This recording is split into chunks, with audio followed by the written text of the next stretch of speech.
to the microscope station. We are going to be talking about plankton. Cool. Where have you heard the word plankton before? SpongeBob. SpongeBob? We're going to be talking about the two major types of plankton. We have our plant plankton, which just like the trees and the plants around you, they're providing something very special for us. Something we like to breathe in, something Oxygen. with an oxygen. Yeah. Very good. What is the name of the process that plants use to make the oxygen for you? Photosynthesis. Can we all say it together? Photosynthesis. Photosynthesis. Very good. So, it is so important that we keep our waterways clean because one of the items that makes oxygen for us is the phytoplankton, the plant plankton. Can we all say phyto? Phyto. That means light. Can we all say plankton? Plankton. Plankton means to float or to drift. So where are they living if they're floating? In the water. They can be in fresh water. And salt water. Salt water. And what are the two waters mixed together? Brackish water. Very good. Okay, so what we have is we have an opportunity today not to see the phytoplankton because it's so incredibly tiny. It's only one cell big. We'd have to have a 400 power microscope to see it. We only have 10 and 20 power. So we're going to see zooplankton. Can everyone say zooplankton? Zooplankton. I went into the lagoon and I took samples of water and I was able to find different types of plankton. I was able to find water boatmen. You'll see it moving very quickly. Okay? And You're lucky. our coordinator Kelly brought some daphnia. If you look down inside, you'll see white things moving around. It's little daphnia. Little daphnia. Do you see the little white things? Kind of, yeah. Take a look. Okay, see if you see little white things down inside. Okay, here. Jesus, take a look inside. Okay, and we are going to go. They're adorable. Yeah. And we are going to go over to the microscope.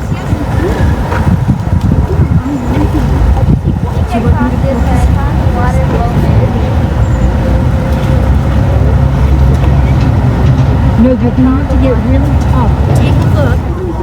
Whoa! A water boatman. I see little.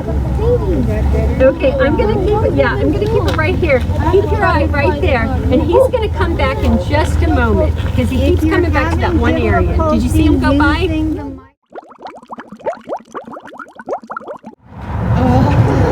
Generally, what do big fish eat? Small fish. Oh. Oh. Generally speaking, what do medium-sized fish eat? Small fish. And the littlest of fish, what it might be? Algae. Yes, all those items, and something that starts with E. Plankton. So yes, generally fish eat other fish, but fish can also eat just Fish food. this is stomach contents from a perch. What has this perch fish been eating? Plants. So some fish might just eat plants or a combination of fish and organisms. Okay, I'm going to hand you one of these specimens. Yes. One specimen for every two of you, and I want you to notice and observe the fish and talk with your partner about some of your observations, and then we can share it as a group.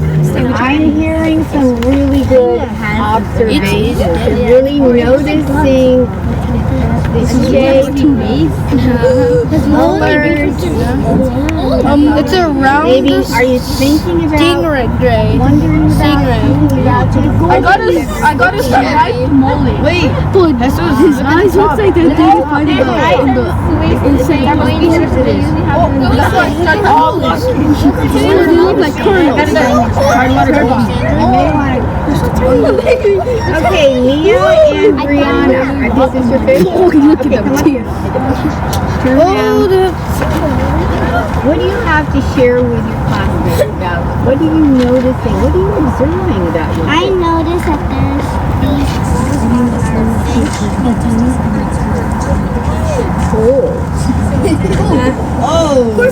Oh my god, they have a What you're talking about? stingray. Their eyes look like popcorn kernels. Let me see the bottom of this.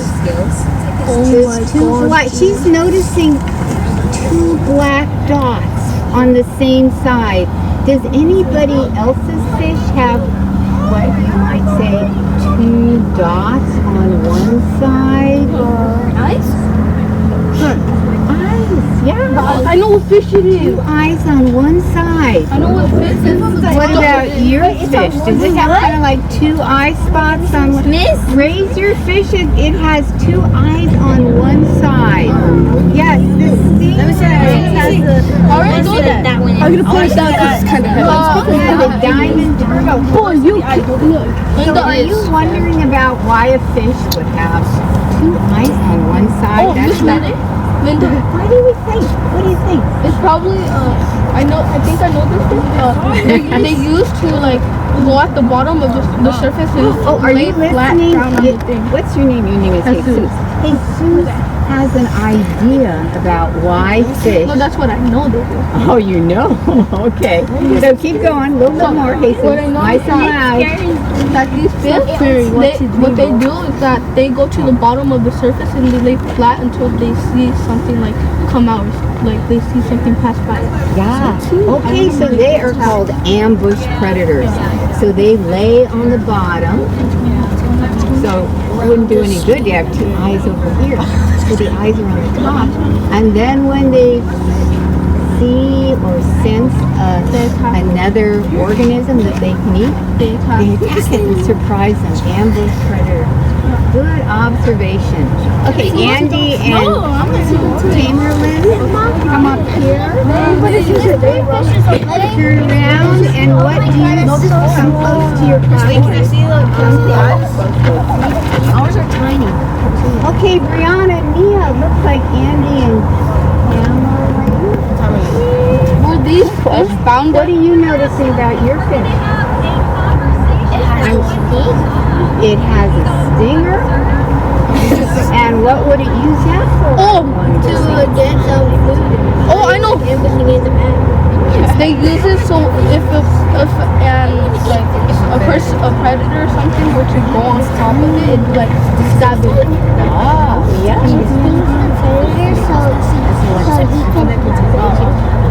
Why do surfers go like this when they go out?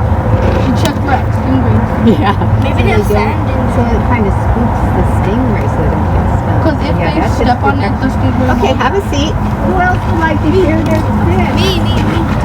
Okay, Julian. Come on down with Raphael.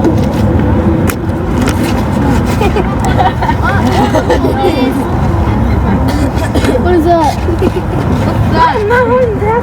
Okay, Raphael and Julian. Raphael. What do you have to share about your fish? It's black line. It does. Look at that. Look close. Look close so your classmates can see. Well, yeah, it has black on the top of the fish. That right here too. Look, it has black on the top of the fish. I wonder why. Okay, but what they're noticing is the shiny line.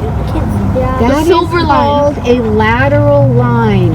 And a fish have that. Why would they have that? I forgot. Lateral line. They're predators. So what it does is it detects vibrations and movement. And so that's how they can sense that other fish are here, or that's how they can stay in school. Good observation. Okay, Ronnie and Brandon. Good job. Good observation. It's cute. Wow, you got a little Cute, but it's tiny. I can't even see it. It looks like clear water. Okay, who wants to see it? Me. Everyone. Okay, quickly. I can't even see it. Oh my god. Yeah. Why is this two eyes on the left? Okay, maybe I can pass around. You can talk about it. How about that? Okay. It's the smallest What are your observations about? You realize that it's really tiny. It's really white. I thought a goby was gonna be bigger than that, but I think it's a big one. Yeah. Generally, they can get a little bit bigger. Was this fish in danger? Yes. Threatened? Yes. Do we have them at the lagoon now? Yeah. We do. We have tidewater gobies. Now because we kind of got permission to collect them from the north and brought them down here, and they repopulated, and now we have quite a few of the tidewater gobies. If you're something so tiny, I wonder what you need. Plankton and algae. And all other Do you have a question for them? What's up? Why did they put a paper? No, they are threatened. They would be more threatened. So extinction is They get the least a amount more of threatened level. Steelhead trout would be a threatened I think fish. So who has a rainbow trout? Did I give out the rainbow trout? No. Okay. Okay, Brandon, have a seat. What's a rainbow trout? A rainbow.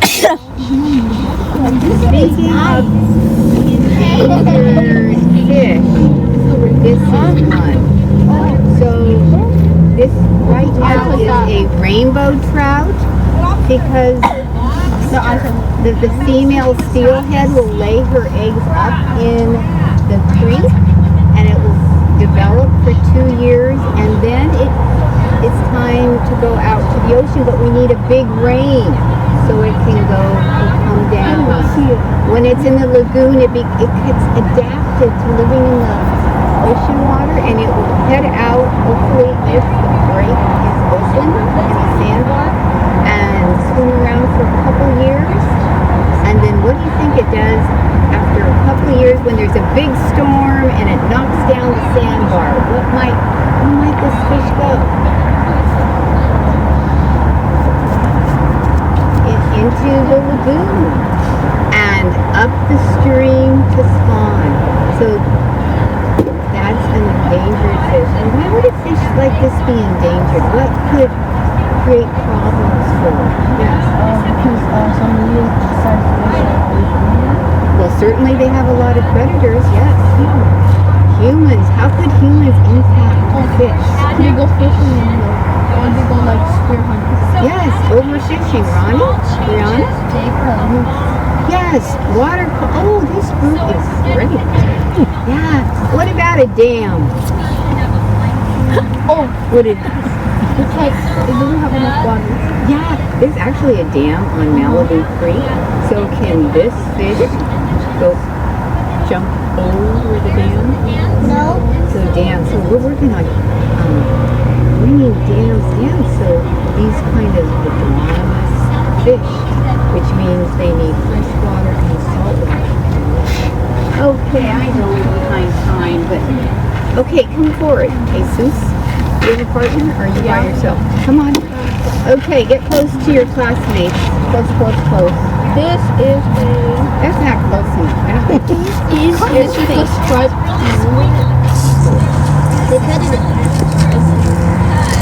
But they couldn't pass. nice and loud. But I know for some reason the top is round. Ooh, now that's an observation we haven't heard.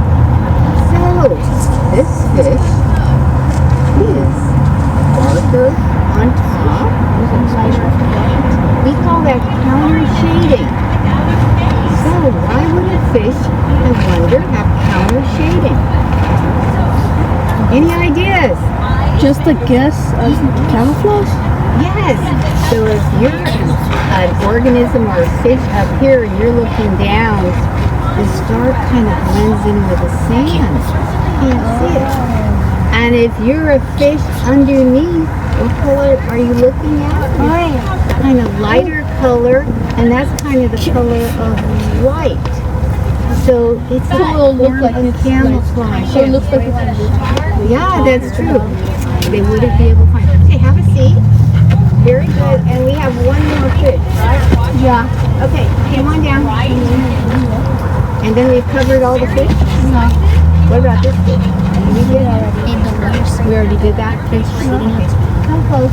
What? Whoa, what are you observing about that? What are you noticing? It's a cute fish. I noticed that Looks like a bonefish. if you get close to the mouth, you can see like little teeth. Like teeth. Doesn't it help with the like? It helps like it feel the shape of the. Open his mouth. It was like Yeah, I've never noticed that fish has teeth. It helps it like. Really small. Yeah, you have really good eyes. Okay, so its mouth is wide open and he's noticing little teeth. So why would that fish have like little teeth or things that are like stickers? Why do you think? And look at its mouth. What I really love about this fish is its mouth. Is it wide open? It looks And like it's, a tail. is it big? No. Big for its size. Its head So is how big, do you its body small. You see his throat. You see its throat. So how do you think it feeds? How might it feed? Oh wait, I see a little fish in there. Yeah, so maybe whatever kind of comes into that wide mouth. There's a little fish in there. And that's a good observation. There's Okay, like a have a fish in seat. there. I saw fish in its mouth on the way back. Well, those are really good observations. And good questions about your observations. Point to the mountain range it represents. This one. Across the street. Oh, the Santa Monica Mountain. Those mountains Isn't over this the there. mountain region? What's that mountain range called? The Santa Monica. Santa Monica Mountains. This is the mountain And region, right? this is 109 square miles of watershed. Do people live in the Malibu It evaporated. watershed? Can they affect their watershed? Yes. By what can they do to positively or maybe even negatively affect their watershed? They can pollute How? when they pollute the air, it makes when it doesn't let it rain, and it makes global warming. It makes Acid rain. Okay, when this was working, I pressed the button and water came out these little holes. But instead, okay, Jose, you're going to be the storm. I want to be a storm. Jose's going to be a storm.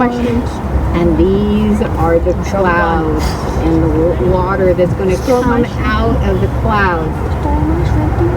Spray really hard all these mountain areas and creeks. And I want you to watch where the water travels. Okay, take over. Go to the ocean. Pay attention, guys. When hand gets a little tired, we'll pass it on. It's gonna go down there. So where is the water starting to go? Right here. To the ocean. Yeah, and where is it shedding? You know, a watershed. So what is the water doing when it hits the hillside? It goes down. Yes, it sheds off the hillside. And where does it travel? To the ocean and lake. What's this specific stream called? It goes under the bridge. Malibu Creek. Yes. So all these little streams are flowing where? Oh, he's doing it from there now. Into the lowest part of the Santa Monica Mountains, which is Malibu Creek. So the water at the very tip, where is that representing that the water is ocean. going to? The lagoon. The lagoon. The lagoon So is does this lagoon help clean the water? Yes. Yeah. It's like a filter That's to the one of the water. things that lagoons and wetlands are for. And so this is a Malibu watershed. Do you live in the Malibu watershed? No. Yes. What? Oh wait, no. Do you live in the Santa Monica Mountains? No. Okay. So your school and your apartments and homes are in, is it in the valley? North Hills. So what river runs along kind of the side of the valley? What's the big city? North Hills. Los Angeles. Big Los Angeles. So what's your river called that runs kind of along the Los valley? Angeles River. So you are on the Los Angeles River watershed. And the watershed, the river ends up eventually in Long Beach at that big harbor. Okay, so let's continue. Where did all this sediment and floating pieces of soil and plants come from? The dirt from the dirt over there and the It could plants. have eroded, yes, from the shore. Where else would all this sediment and dirt and pollutants come from? The wind. The wind. The wind, that's another good idea, and that does happen. And did we have a big fire up in these mountains? Yes. Did a lot The of wind could be. from the dirt and the mountain. ash? We could. How would the ash get here? Wind. By falling. Wind, yes. Maybe even through Malibu Creek. So this ash and dirt, would we think it's polluted or just kind of a natural kind of substance? What are those things that So what did we just do with this contraption? collect water? We collected a water sample. Cuchilla water. Did we collect it from the top or did we collect it from the bottom? Bottom. And why do you think we're collecting water? Science. To study and do some experiments with and learn from. So here is a picture of the lagoon, and here is what we're going to be testing for. So the depth of the water sample, did we get it from the surface or the bottom? The bottom. So you're going to circle What does that say? bottom. Instant ocean thermometer. You're in the program. Is this like how deep the ocean is? Okay, what are we going to test first? It's foggy. Temperature.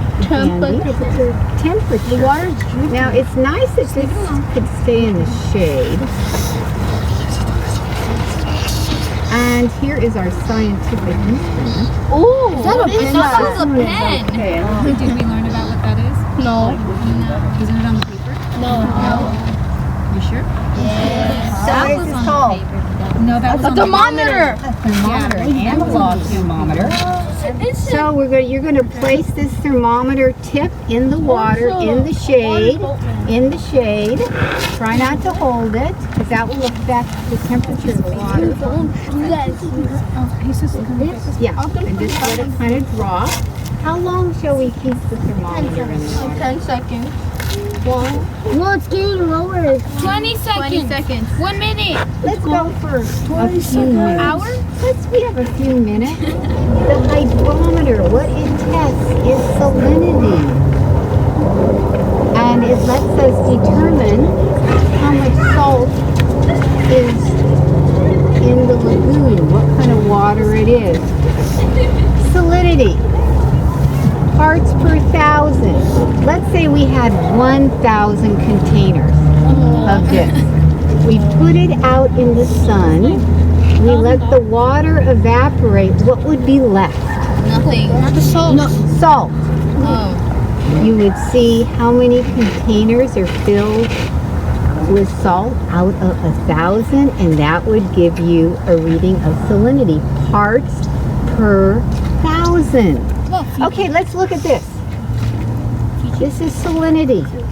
Ocean water, 35 parts per thousand. So that would mean there'd be 35 containers of just salt.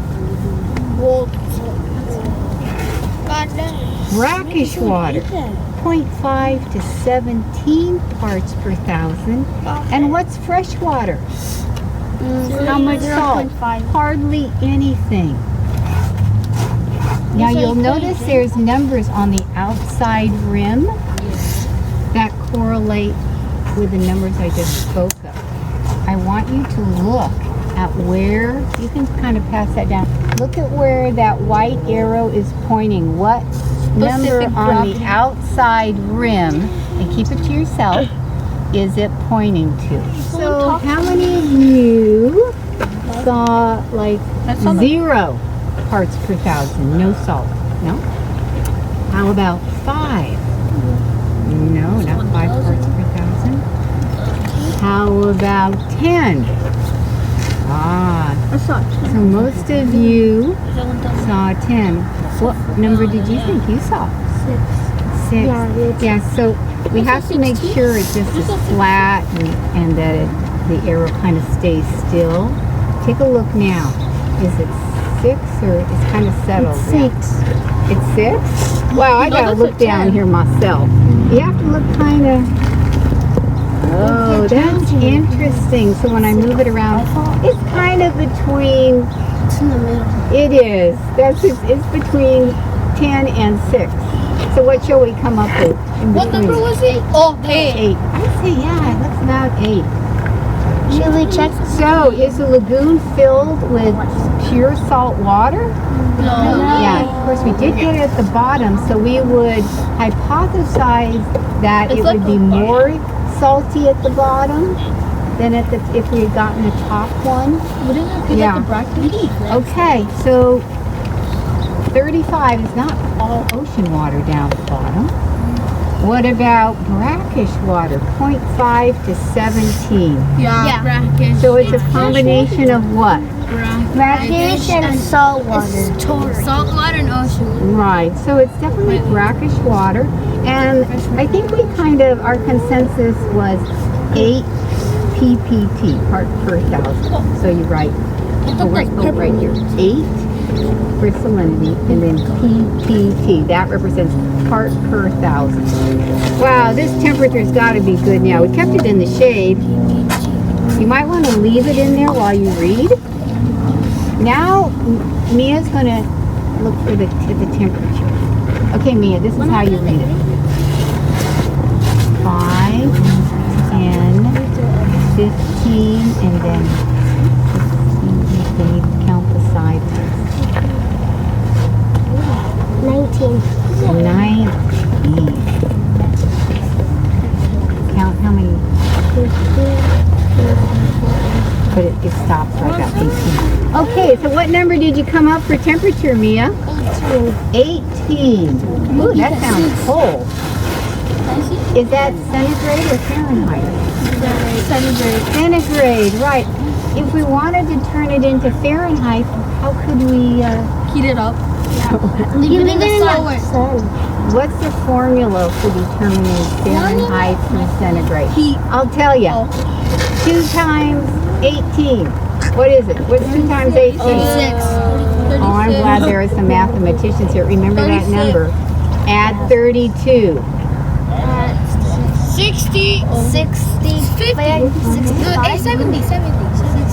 32 plus 36.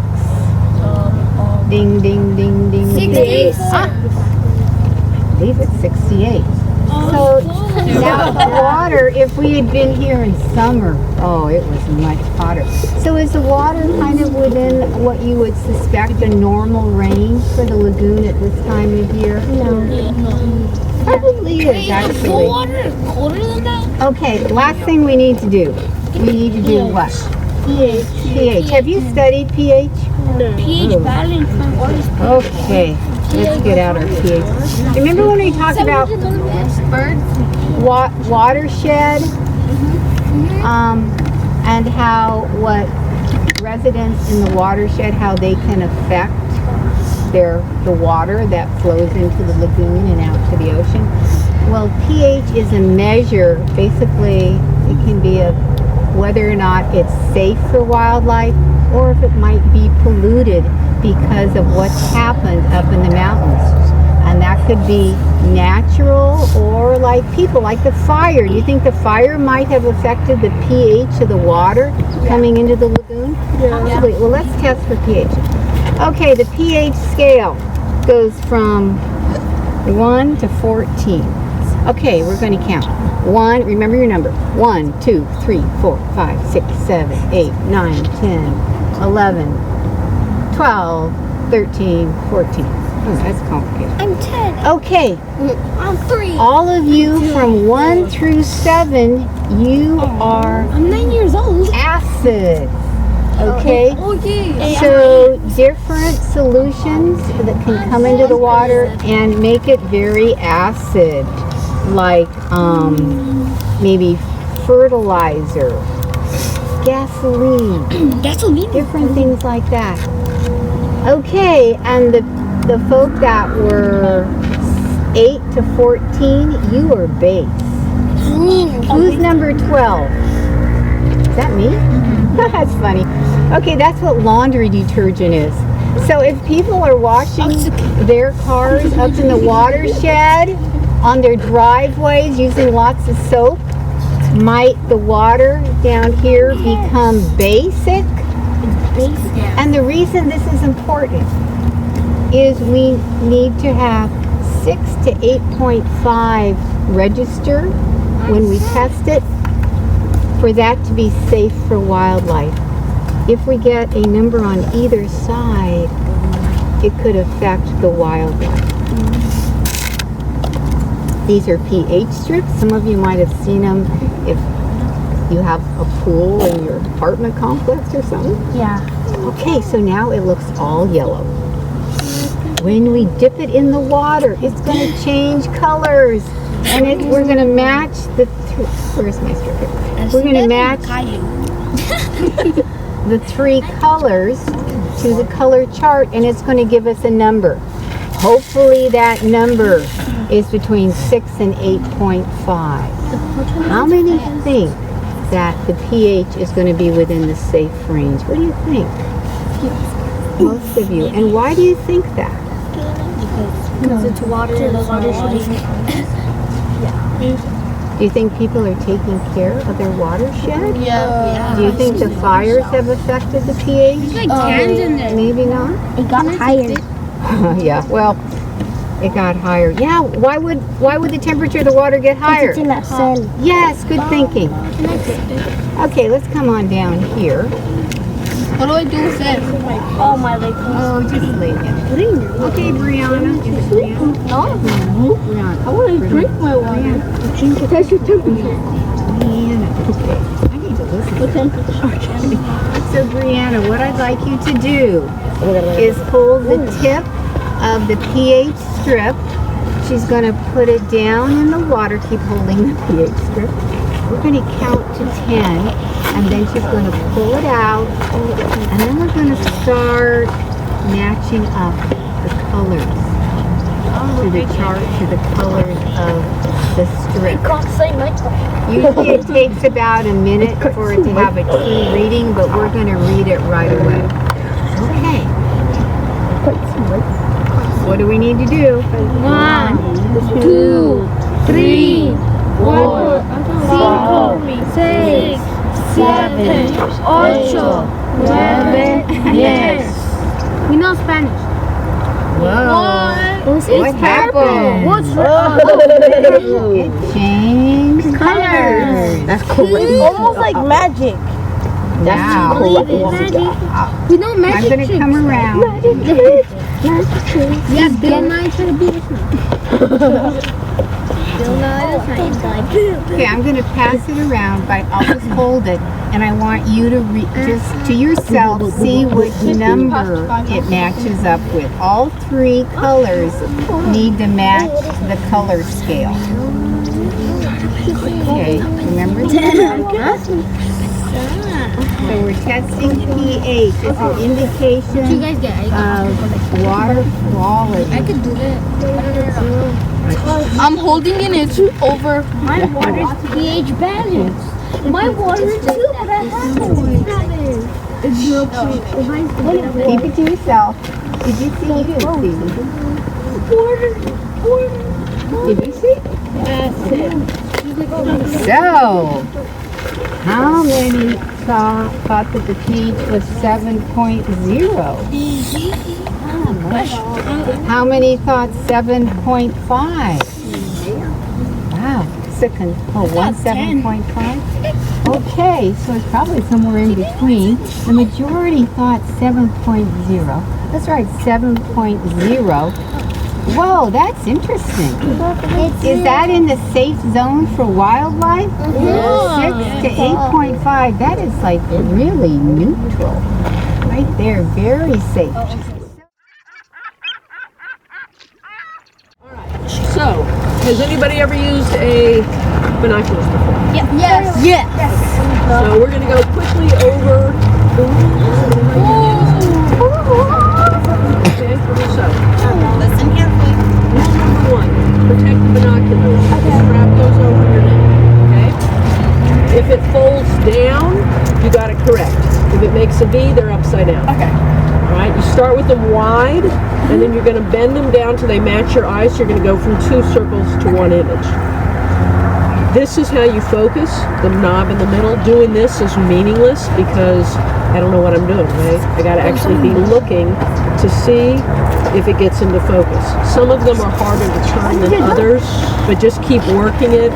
It has a texture, so your finger should be able to make it move. All right, there's no sun today, but have you ever heard of taking a magnifying glass, aiming at the sun, and burning something? Yes. Yeah. This is a magnifying glass. What happens if I look at the sun?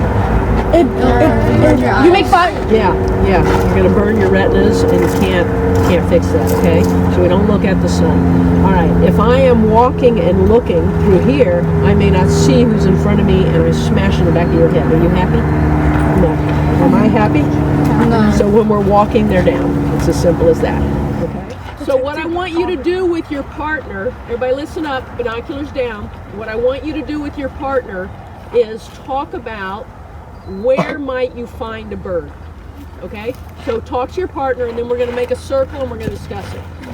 It could be anywhere. Anywhere, that's right. So when we start looking, we'll look everywhere. Okay? Now, some birds, you guys, if you looked at it, you'd know what it was.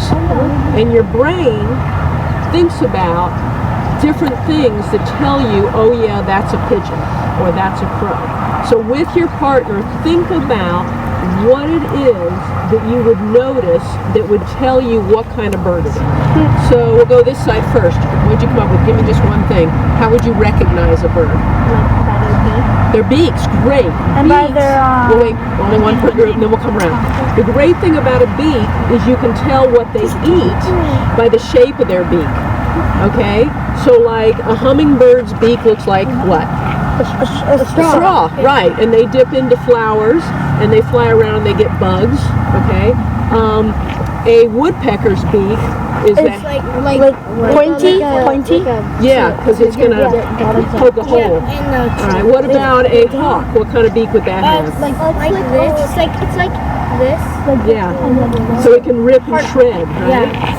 Okay, so beaks tell us a lot. The same thing with the birds. The longer beaks are for going deep into the sand to get little crustaceans. Short ones might go shallower. So that's great. Next, what'd you guys come up with? Some of the birds are different colors. Color, that's excellent. because like the crow black, most people think a blackbird is a crow. Not all of them are, but yeah, color is perfect. Did you come up with anything in your group? Think I'm going to come back to you? Yeah. Okay, what did you guys think? Maybe in shape. Shapes, perfect, yes. We're going to see birds that look like sticks. We're going to see birds that are fat and round, all kinds of shapes. That's a great one. What about you guys? Like where they usually go when they migrate. Yes, that's an excellent one also, because certain times a year we're going to see certain birds, and where they go tells us is it a shore bird, is it a water bird, right? So that's great. Did you guys come up with anything? Smaller. Okay, size, yeah, whether or not they're big or small. That's great. So what about, anybody have anything we didn't mention? You were going to say something else. Did somebody cover it, or you? Oh wait, yeah, somebody. Maybe their beaks are bigger.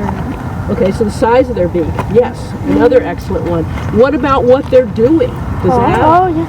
So like if you saw a bird making a V-shaped wing swing, And that's I know, it's a turkey vulture. Oh. And if I saw a bird going, that's a towhee, a California towhee looking for bugs. So what they're doing can give you a great idea also. Okay, we're going to come over here to the opening, and we're going to then look through our binoculars. It's flying away! It's flying away! No, those are my branches. It's flying away. It's on top there. Look, it's right on the ledge of the freeway. I want to look over there. It's really small. It's walking. See what? Great blue heron. If you start on the end of the island and just scan. I know, it looks so white. Yeah, is it behind it? Is it in front of him? Not at Bailey's. Oh, it has a white back. He's kind of a grayish blue. I can see him. It's like Who just flew in? Stand up. He's really I big. can see it. Can I see it? Yeah. Is it that thing right there? Ryan, come look. I can see it without even the binoculars. It looks like a stick. Who's got the card? Oh, this I found it. Oh, I like this.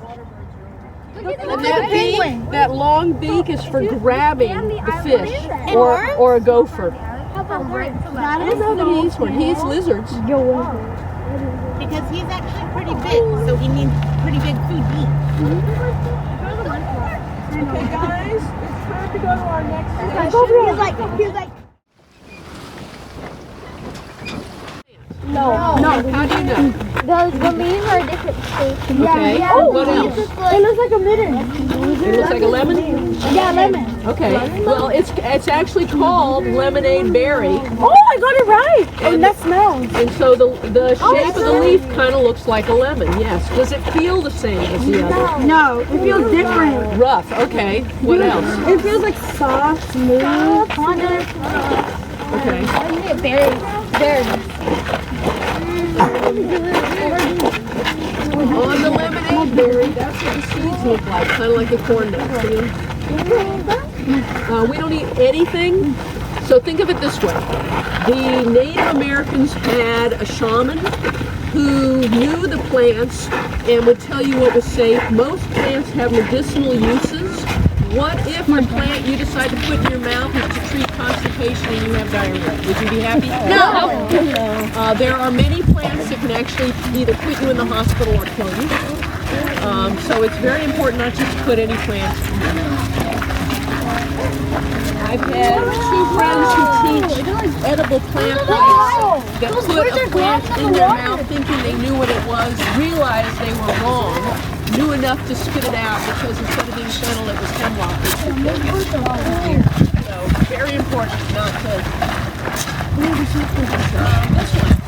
You don't need to touch it because I think it's got some spiny, but what does it look like? Does it look like we already see it? Looks like cauliflower, okay. Cotton. Okay, so it looks fur.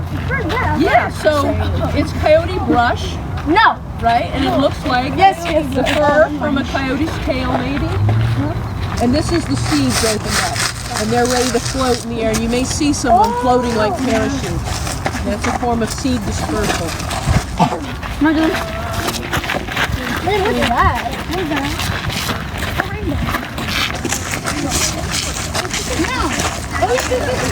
Like bananas?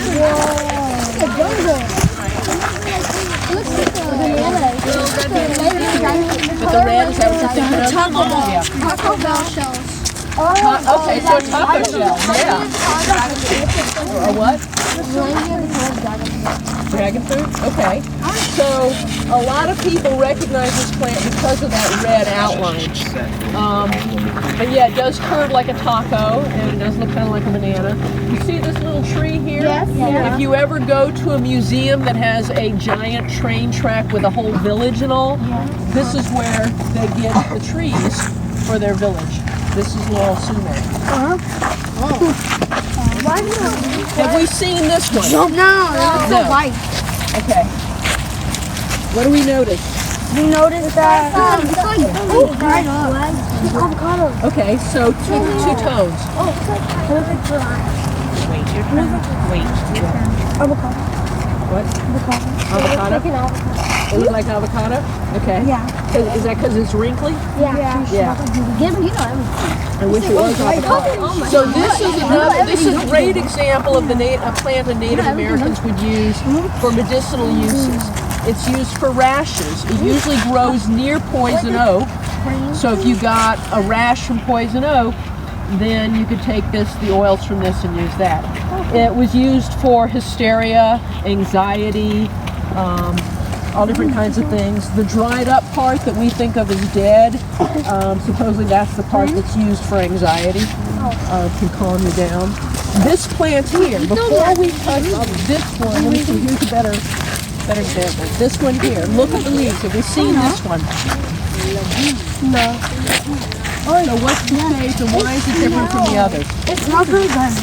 Okay, not everybody's going to agree it smells good. There's an animal right there. A little bug, yeah. Yeah, it gets a lot of bugs on it. Where? Oh, those better. After you take a look, So, so other people can see yeah. too. So you might not want to touch it to smell it. You might want to just use your nose, but it definitely has an odor. Some people like the odor, some people don't. What? The bug, you know, I've looked it up and I can't remember.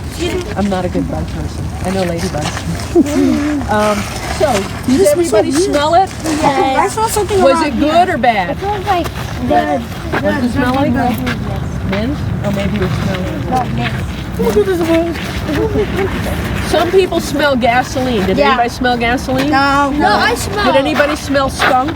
No. Did anybody smell bell peppers? Yeah. I smell bell pepper. Bell peppers, that's what I've heard also. And you got mint?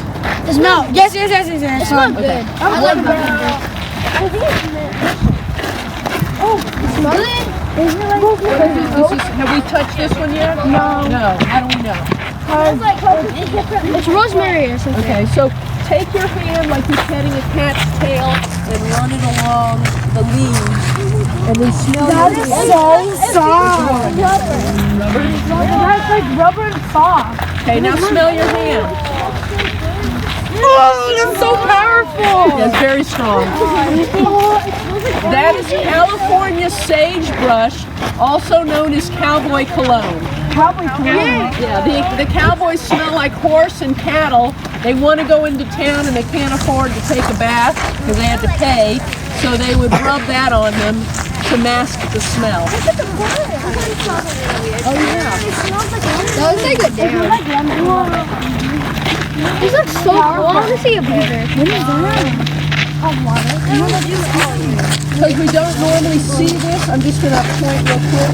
This one right here, they're kind of wrinkly, is purple sage. That was sagebrush. They're different. This one has square stems. They're not rounded. They kind of flatten out. So that one will get a purple flower.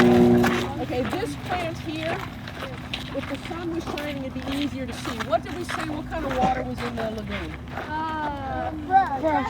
And?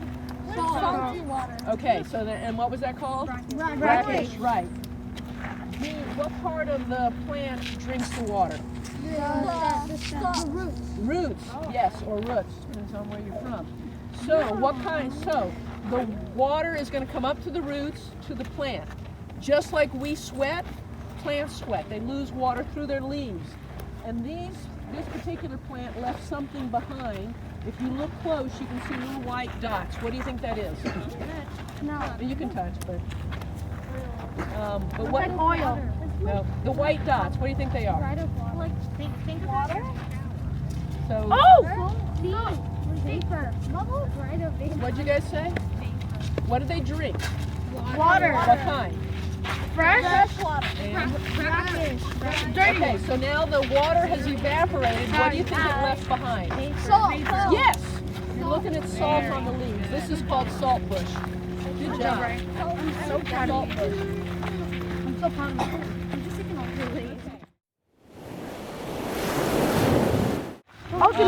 We're not going to make any sandcastles. All right, this isn't a play day at the beach or something like that. Can we touch the water?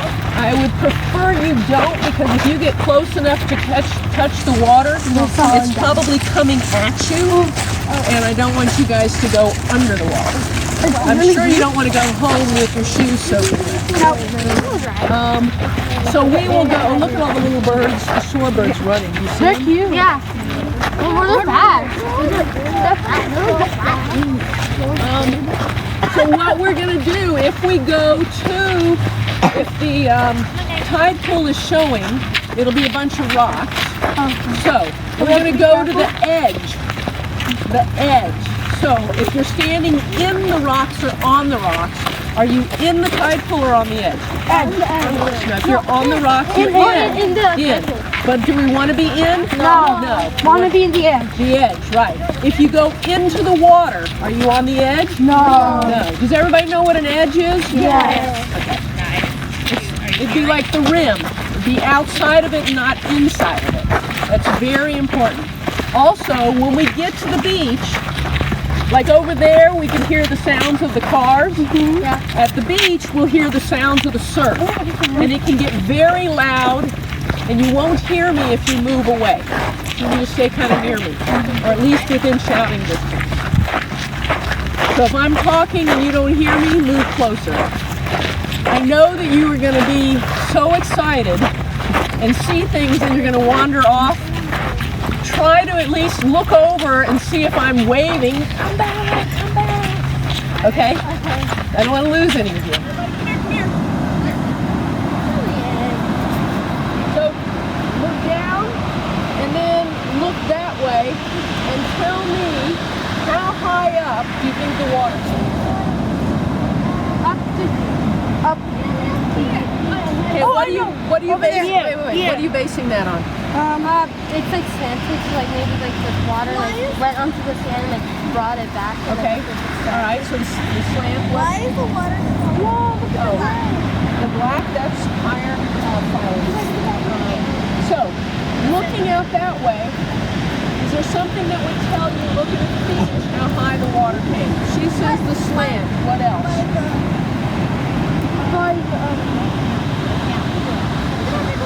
By how the rocks. Well, do you guys see?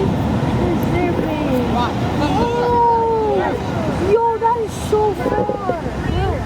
It got here because the water came up this high. And if you look right here, you can kind of see drier sand and wetter and all the debris. We know the water came up this high. Okay? You can go to fresh water, look at the trees, and when you see debris, that tells you how high up the water got. And then the water drops down and it leaves it all behind. Alright? Now, down there. This isn't it. These are just rocks. This was all sand. But the surf eroded away the sand and left us all these rocks.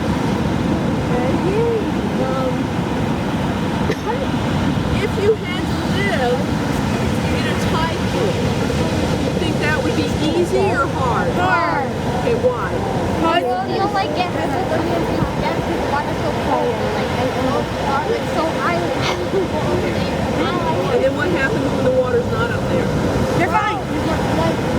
You're great. I mean, you can swim out in the daytime. You can like chill, like you need food and water. Right, you need food and water, but the water left. Yeah. So It's all salt. it's not an easy easy place to live, right? Because the water comes up and you're underwater, the water leaves and you're exposed to the sun. It's not like fish that live in the water and they're adapted to it, or a sea lion that can go from the water to the land and back. These guys are kind of stuck in the tide pool. So they have to have different kinds of adaptations so that they can last when the water's away or the water's close. Yeah.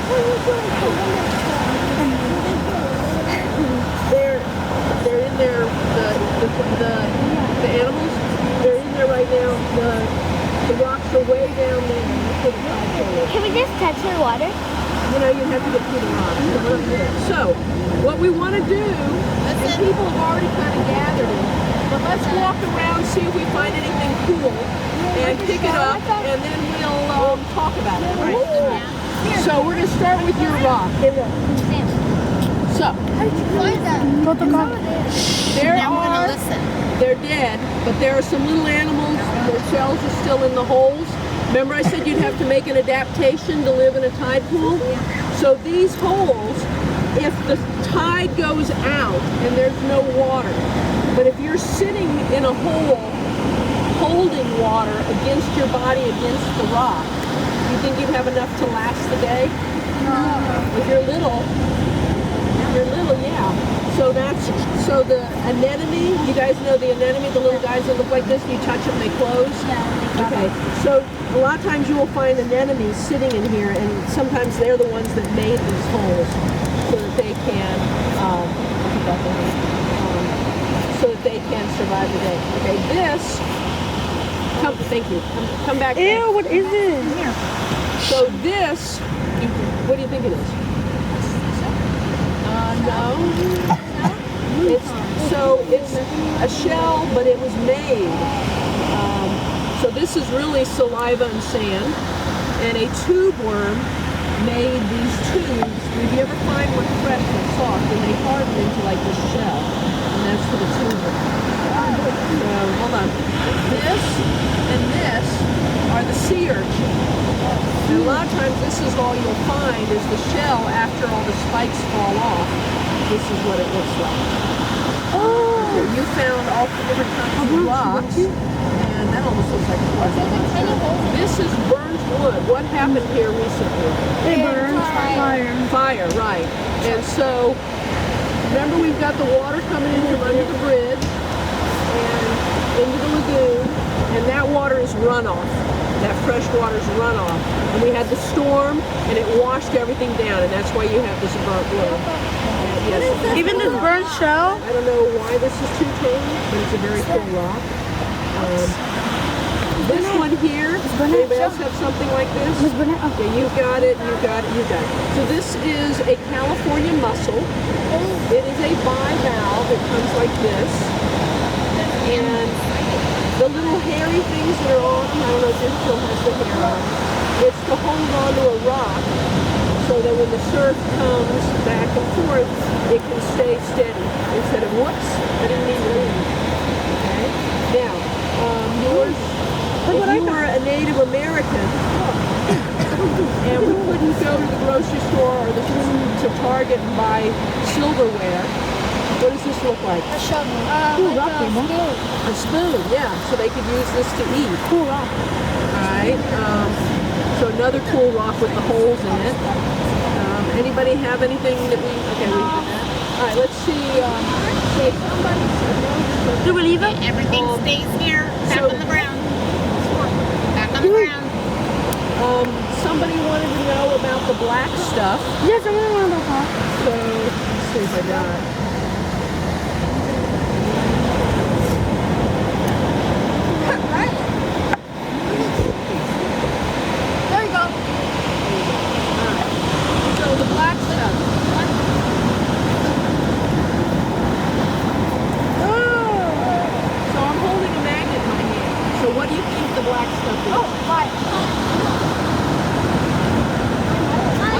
Right.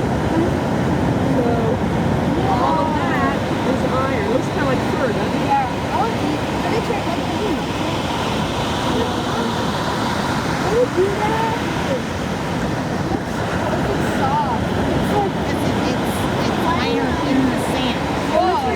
nature. Have you been observing nature today? Yes.